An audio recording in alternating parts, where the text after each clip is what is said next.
আসসালামু আলাইকুম সবাইকে। আজকে আমরা জানবো চেক সংক্রান্ত বিষয়, অর্থাৎ চেকের মামলা কিভাবে করা হয়, চেকের মামলা কতদিনের মধ্যে শেষ হয়, এটা কতদিনের মধ্যে দায়ের করতে হয় এবং এর প্রসিডিউর কেমন, এবং এটা চেকের মামলা করলে আসলে টাকা পাওয়া সম্ভব কিনা। হ্যাঁ, অবশ্যই সম্ভব। বিস্তারিত জানার জন্য ধৈর্য ধরে ভিডিওটি শেষ পর্যন্ত দেখুন। আমরা অনেক সময় দেখে থাকি যে কারো সাথে আমাদের কোনো আহ, লেনদেন হয়ে থাকে, অর্থাৎ কোনো ব্যবসায়িক লেনদেন হোক অথবা কোনো যে কোনো বিষয়ে লেনদেন হলে আমরা কাউকে চেক দিয়ে থাকি, অর্থাৎ আমরা কারোর কাছ থেকে চেক দিই। একটা অ্যামাউন্টের, অর্থাৎ একটা নির্দিষ্ট অ্যামাউন্টের আমরা চেক নিয়ে থাকি এবং সেই চেকের জন্য আমরা ব্যাংকে যাই, অর্থাৎ চেকের টাকাটা আমরা ক্যাশ করার জন্য। কিন্তু যখন গিয়ে দেখি যে আমাকে যে পরিমাণ টাকার চেক দেওয়া হয়েছে সেই পরিমাণ টাকা অথবা ব্যাংকে টাকাই নেই। আমি ব্যাংকে চেকটা শো করার সাথে সাথে আমাকে বলল যে ব্যাংকে পর্যাপ্ত টাকা নাই, চেকটা আমাকে রিটার্ন দিল, অর্থাৎ চেকটা ডিজঅনার হলো। পরবর্তীতে আমি ভাবলাম যে আজকে হয়তো টাকা নাই, পরবর্তীতে আবার টাকা পাওয়া যাবে। তো আমি আবার কিছুদিন পরে গেলাম, গিয়ে আবার সেম একইভাবে আমি ব্যাংকে টাকাটা এই চেকটা জমা দিলাম, কিন্তু আমি কোনো টাকা ক্যাশ করতে পারলাম না। আমাকে যে চেকটা দিয়েছে তার ফোনে কল দিয়েও তার সাথে কোনো যোগাযোগ করতে পারলাম না। তো যেহেতু আমার চেকটা ডিজঅনার হয়েছে, তো সেহেতু আমাকে এখন লিগালিভাবে যেতে হবে, অর্থাৎ আইনিভাবে যেতে হবে, তাছাড়া কিন্তু আমি টাকাটা পাবো না। তো আমি বলবো এই চেকটা ডিজঅনার হওয়ার পরেই আপনারা ডিজঅনার স্লিপটা নেবেন, অর্থাৎ কী কারণে ডিজঅনারটা হলো সেই স্লিপ দেবে, অর্থাৎ ডিজঅনার স্লিপটা আপনারা নেবেন, নিয়ে একজন বিজ্ঞ আইনজীবীর সাথে যোগাযোগ করবেন।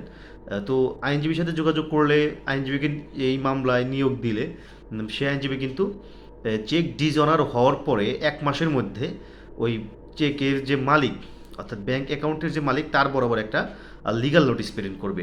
অর্থাৎ তাকে লিগ্যাল নোটিশে উল্লেখ থাকবে বিভিন্ন বিষয়, অর্থাৎ কেন আপনাকে চেক দেওয়া হয়েছিল এবং চেকটা কী কারণে ডিজঅনার হয়েছে, এবং আপনার এই চেক ডিজঅনার হওয়ার পরে এই 1 মাসের মধ্যে লিগাল লিগ্যাল নোটিশটা দেওয়া হয় এবং সেখানে উল্লেখ থাকে যে আপনি যদি এই টাকা পরিশোধ না করেন তাহলে বাংলাদেশের আইন অনুযায়ী আপনার বিরুদ্ধে ব্যবস্থা গ্রহণ করা হবে। অর্থাৎ তাকে কিন্তু একটা সময় দেওয়া হয় 1 মাস।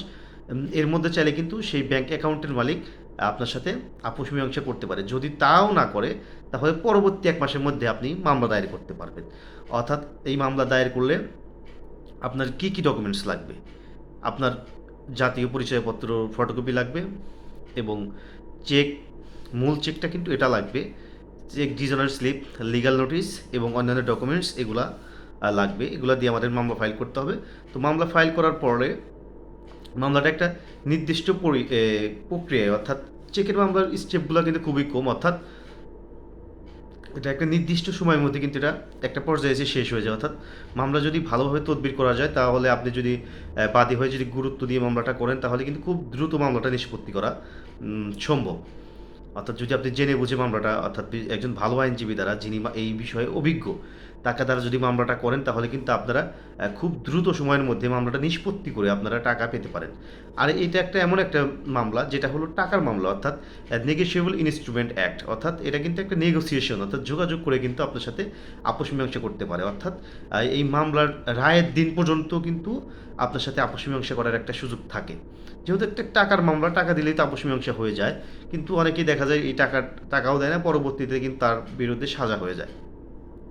তো কারো কাছে যদি চেক থাকে আর চেকের যদি মামলা করে, এই মামলা যদি কিছু গ্রাউন্ডস, অর্থাৎ কিছু গ্রাউন্ডস যদি দেখাতে পারে, চেক যেহেতু একটা লিগ্যাল ডকুমেন্টস, এটা থাকলে কিন্তু যদি আমরা প্রমাণ করতে পারি, তাহলে কিন্তু এই চেকের টাকা তোলা কিন্তু খুবই সহজ বিষয়। তো এই বিষয়ে কারো কাছে চেক থাকলে এবং যদি টাকা তুলতে না পারে, যদি চেক থাকে, তাহলে কিন্তু তারা এই আইনি পর্যায়ে, অর্থাৎ আইনি প্রক্রিয়ায় কিন্তু গিয়ে তারা তাদের টাকাটা লিগ্যালিভাবে নিতে পারে। তো আশা করি বুঝতে পারছেন। ধন্যবাদ সবাইকে।